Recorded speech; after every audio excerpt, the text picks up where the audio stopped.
Salut à tous, c'est Digix et aujourd'hui tutoriel sur je vais vous apprendre à utiliser les bases de Visual Studio 2012.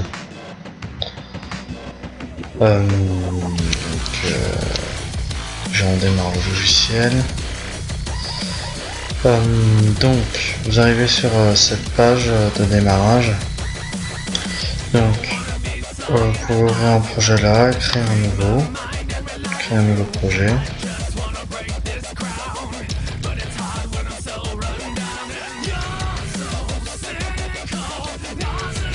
Je viens de démarrer mon ordinateur, c'est pour ça que c'est. Alors, ici là, de JavaScript à Visual Basic, là, c'est tous les langages qui sont disponibles.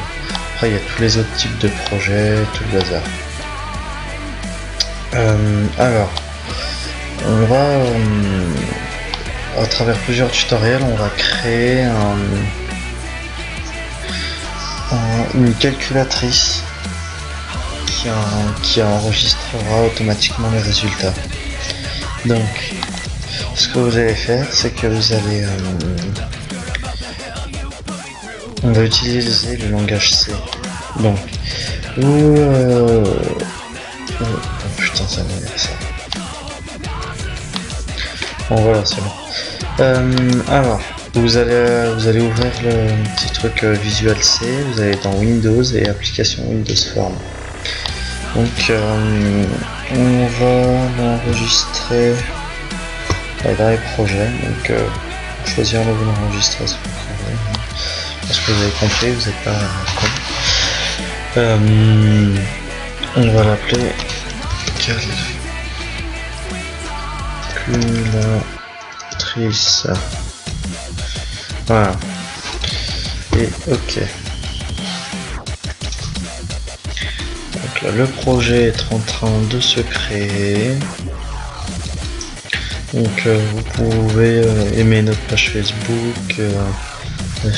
Laissez un petit commentaire, vous abonner à la chaîne YouTube pour recevoir toutes les vidéos de tutoriels. Laissez un commentaire s'il y a des choses que vous comprenez pas, j'essaierai de vous répondre le plus vite possible. Et puis voilà. Donc alors, on a créé un projet. Donc là vous avez votre fenêtre de base. Alors, moi ce que je vous conseille, c'est de tout de suite le générer. Le générer tout de suite en faisant CTRL-B.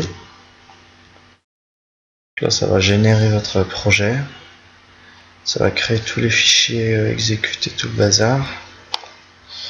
Vous pouvez voir que si vous avez là où vous avez enregistré votre chose, calculateur, non, oh merde, putain, c'est pas ça, calculatrice, bin, debug, et là vous avez le truc .execute. Voilà, donc là vous avez bien votre forme là, avec tout le bazar. Donc alors, ça on s'en fout. Alors bon, on va d'abord s'intéresser à l'explorer de solutions. Alors, si vous l'avez pas, vous l'avez fermé malencontreusement, vous allez dans affichage et il est ici. Non, explorer de solutions. Voilà, donc vous avez ici le nom de votre projet. Là, toutes les propriétés, c'est références. Pour débuter, vous en servez pas trop. Ça, c'est tout le programme qui s'exécutera. Donc il faut savoir que quand le programme va se lancer, ça va exécuter ça en premier. Donc ça va exécuter le truc programme. Le truc programme, il va exécuter ma forme 1 qui est là. Après je peux rajouter des formes et rajouter des trucs dans le programme, mais ça viendra après. Et là vous avez la forme. Avec là c'est le design de la forme. Là vous avez code design et tout le hasard. Ça, si vous faites des erreurs, c'est utile. Bon, en tout cas, moi ça me sert bien. Là c'est toutes les références, toutes les... Si par exemple vous voulez assigner des références stables, vous pouvez ajouter des images, des icônes, de la piste audio, des fichiers ou plein d'autres trucs, vous ajoutez ce que vous voulez. Après,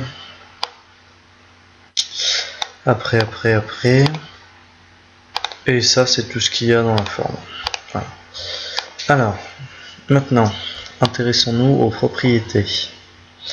Donc, application settings, ça on verra tout à l'heure dans un autre tutoriel. Donc, name, ça c'est le nom de la forme. Moi je le change directement là.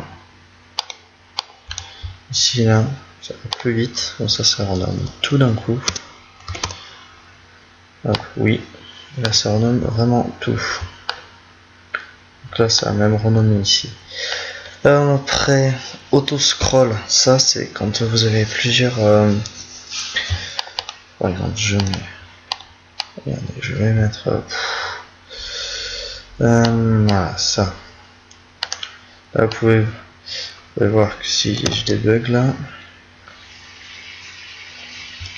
là, je vois, pour voir le bout là, il faut que j'agrandisse ma forme. Alors que si j'active auto scroll,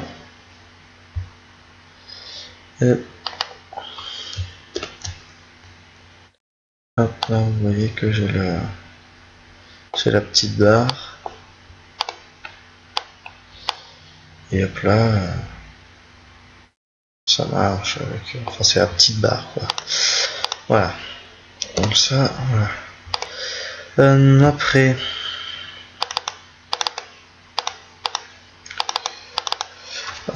auto scroll marking, ça c'est pour faire des marges.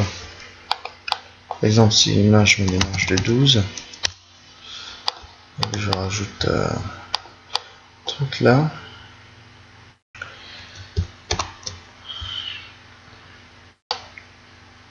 Je vais pas réactiver l'autoscroll.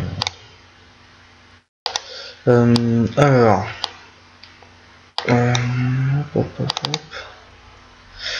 attends, on va faire un truc. Alors pour débugger, c'est soit démarrer là ou vous faites F5. Vous voyez que là, ça touche directement là. Là, ça touche. Alors que si je mets marquing, je mets 12. Là, vous voyez qu'il y a une marge là. Voilà, donc ça c'est utile, mais bon, non, on va pas s'en servir pour cette fois. Autosave, ça c'est pour que la forme elle soit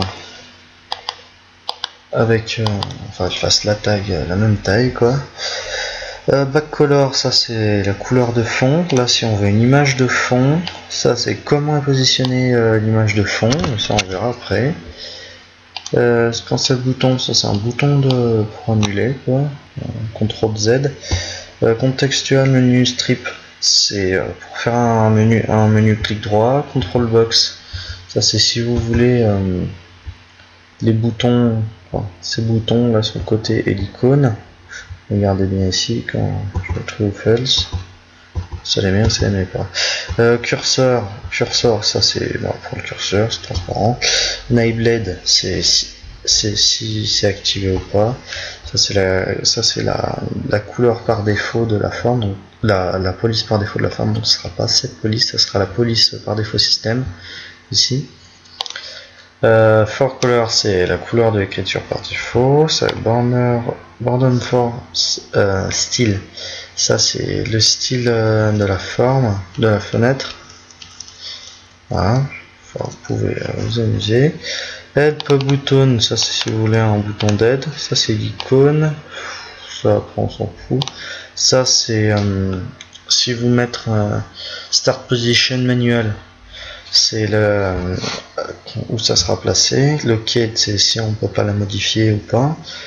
Main menu strip, j'en sais rien. Alors minimum box, Ça, c'est les trucs pour mettre en plein écran. Merde.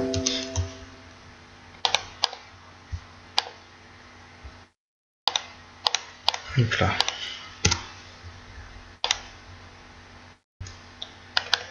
La boulette.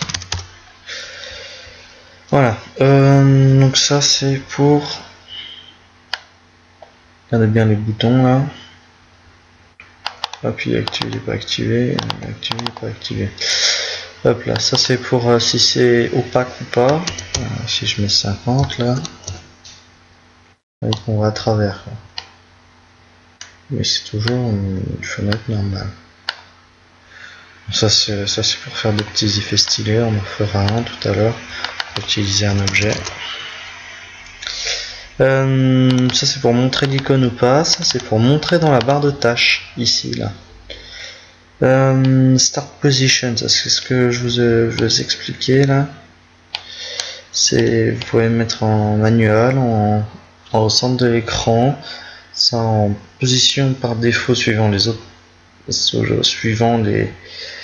autres fenêtres Windows, et ça c'est suivant centré par rapport à l'objet parent. Donc si vous avez une fenêtre pour une boîte de propriété, quoi, une boîte à outils, c'est au centre de la première fenêtre. Donc ça c'est le nom de la forme, donc en calculatrice. Topmost, j'en sais rien. Windows State, ça si c'est normal, c'est quand elle est comme ça. Minimized, c'est quand elle est comme ça là, entrée ou pas. Et maximized, c'est quand elle est en plein écran ou pas, comme ça. Voilà. Après maintenant, s'intéresser à la boîte à outils. Donc là vous pouvez rechercher dedans, truc de recherche.